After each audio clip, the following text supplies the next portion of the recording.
The MacBook Airs with M4 are a bit faster in CPU and GPU performance, they're a bit more power efficient too. There are also some other small changes, better external monitor support and a better webcam. That being said, other parts of these laptops that were due for an upgrade just weren't. The displays, they're still 60Hz, the ports are still limited, and the keyboards, they still feel low travel. The most notable part of this launch though is probably the Air's lower starting price. You can now buy one for $1,000. Windows laptops have actually gone up in price. This makes the Air one of the best laptops to buy right now for basic home, school or office use. It's an all-round, very premium laptop where everything just works well enough, and that is rare at this price point. But we think there is one laptop that you should probably buy over these ones, the older M3 Air. The Air's price drop has had a knock-on effect of making those older models much cheaper. Given the minimal improvements of this new version and the fact that most people who buy an Air just don't require a ton of performance, I'm willing to bet in a blind test that most people would not be able to tell the difference. Anyway, we've listed a lot of those discounted M3 Airs on our website over at justjosh.tech, so go check that out. If you like the fact that we just tell you our conclusions up front and don't make you watch this whole video to find out what's going on, then please support us by getting subscribed. Folks, it's totally free and easy and it really makes a huge difference.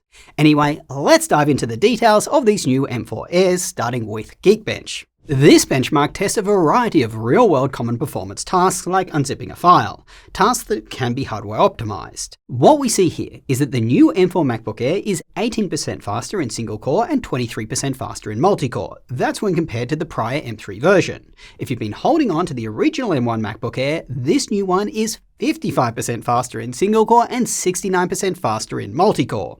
Compared to the MacBook Pro with the M4 chip, the Pro is ever so slightly faster, but the M4 Pro 14-core version is way faster. Compared to similar sized and priced Windows laptops, it smashes our best performing Intel Lunar Lake laptop, the Slim 9i. The new Airs also perform similar in multi-core to AMD's Ryzen 9 HX375, and compared to Qualcomm's X Elite, it may look only a smidge better in multi-core, but the Air does smash that laptop in single-core. Now let's look at Cinebench. This tests how the laptop performs when under a maximum CPU load. Here we start to see something interesting.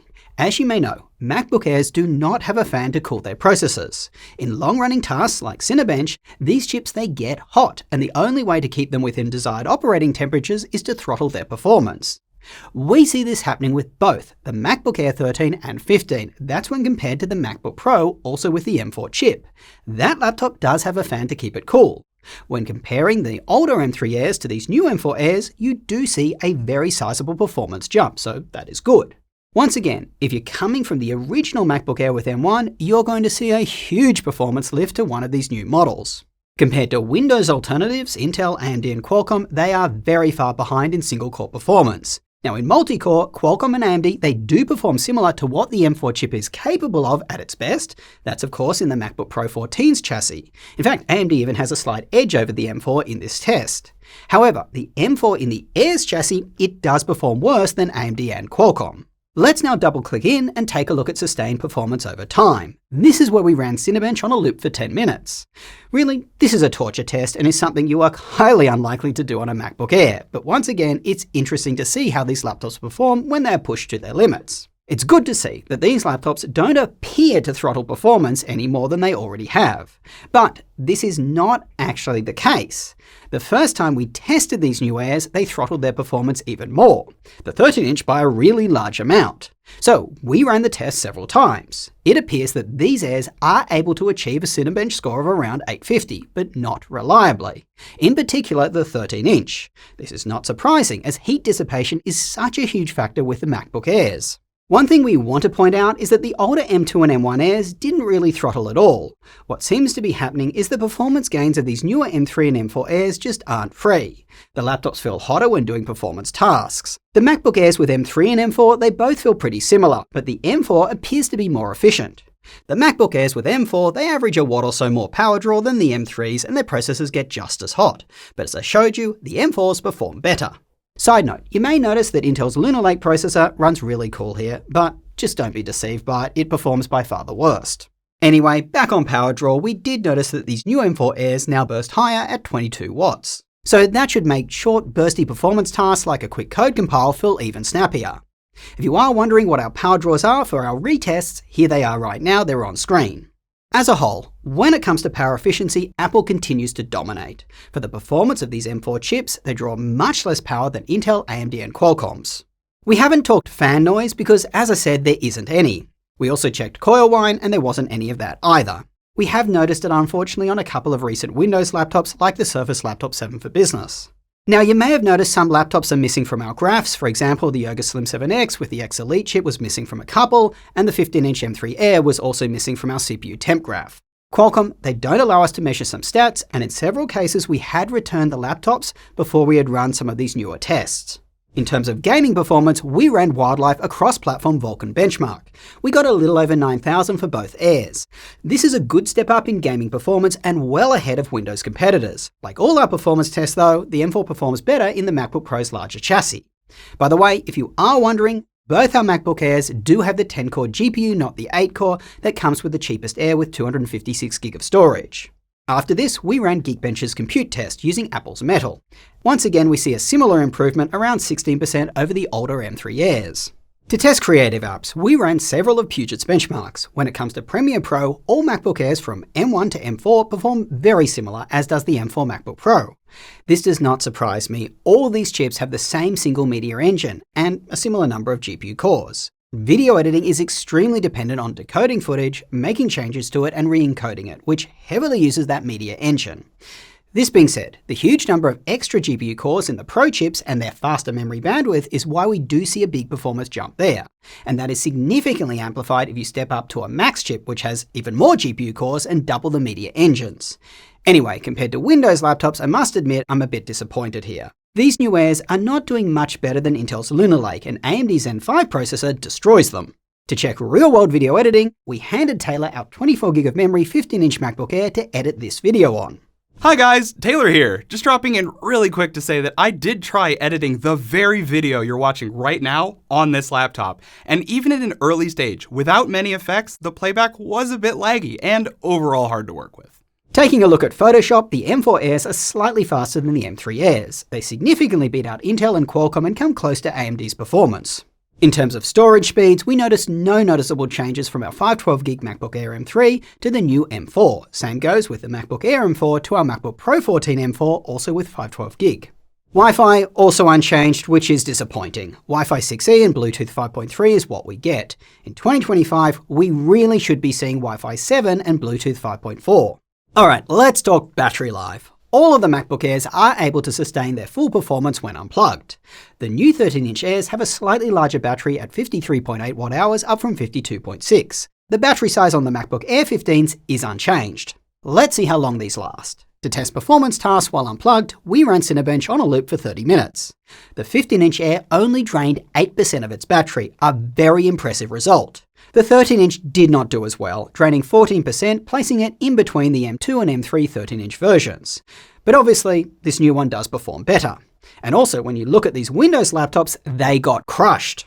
For a more real-world battery test, we played a Netflix movie on repeat over Wi-Fi for 4 hours. Screens dimmed to 200 nits, the same as in all our battery tests. Both Airs had 75% remaining, indicating around 16 hours for this use case. This is very similar to last year's MacBook Airs and behind the current MacBook Pros. Those do have larger batteries though.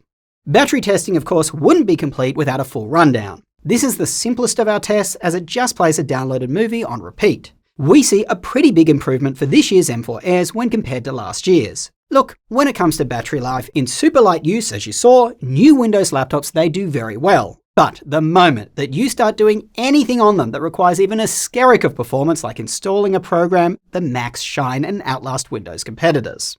When it comes to the chassis, it's the same one we've seen for years. It's well built and it feels premium, but I'd no longer classify this laptop as an ultralight, especially with its 13.6-inch display.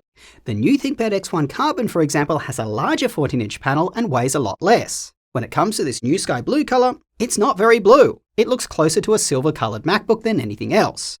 We think it does look nice enough, but it's not a standout about this laptop, certainly not like the blue of the Surface Laptop 7. The MacBook Air's display also appears to be unchanged from last year. Same size, same color gamut, same brightness, same anti-reflective coating, and same 60Hz refresh rate.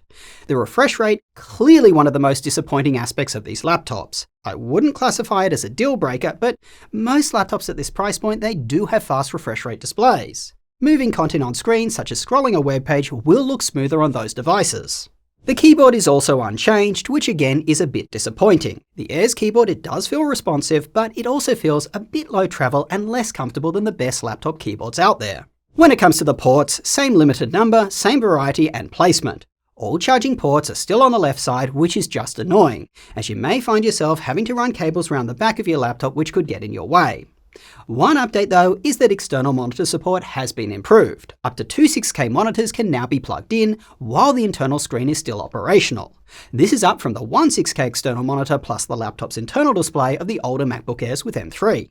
Here's the webcam on the older MacBook Air with M3. Now here's the webcam on the new MacBook Air with M4. We feel it looks a little bit sharper and clearer. Where you're really going to notice a difference is in exposure. Here I am in the worst possible conditions for a webcam with a bright light source behind me. It looks terrible on the older M3 Air. Now I'm on the new M4 Air. As you can see, it handles this situation much better. Finally, pricing and our recommendation. Most people doing basic office tasks and web browsing and schoolwork, that sort of thing, you're going to be very happy with the $1,000 base MacBook Air with M4. It's now $100 cheaper, and as we showed you, it's better than the M3 version and quite competitive with more expensive Windows alternatives, which is very odd. I am a little frustrated by the low amount of storage at 256GB, but many of these types of buyers will probably be fine with it. That being said, if you are one of these types of buyers, try to find a discounted M3 Air. As I said, you'll notice no difference at all. If you are considering upgrading from an M1 Air, the difference is now pretty big to go to M4, and it is probably worth the jump. If you are looking to do some very light creative work, such as editing simple videos or using some basic effects in Photoshop, the M4 MacBook Airs are a good option, especially considering their price. I'd lean to the 15-inch as there is less throttling. But do not, under any circumstance, think that an Air is something it is not. It is not a replacement for a MacBook Pro. Those laptops don't suffer from throttling, and they have access to much more powerful processors with more memory that is also faster. Now with that said, I want to end by once again really asking you guys to get subscribed. If you've got to this point in this video, I think we've earned it, and it really does help this channel grow. And folks, we want to make more videos for you so we can answer all your questions, and we want to make better videos for you. It's totally free and easy, and it really does make a difference. Till next time, go do something awesome with your day, and we will catch you later.